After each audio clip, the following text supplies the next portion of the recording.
Ингушетия присоединится к Всероссийскому субботнику, но он пройдет 24 апреля и охватит все районы республики.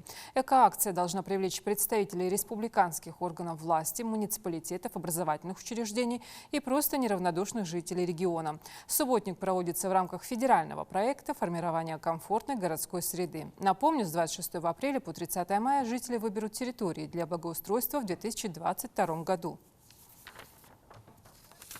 На этой неделе всеми муниципальными образованиями в Республике Ингушетия проводится субботник.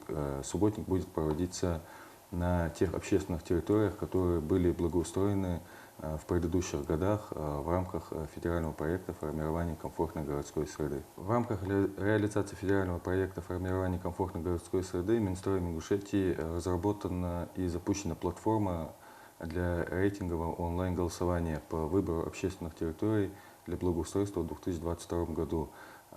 Платформа называется za.городсреда.ру.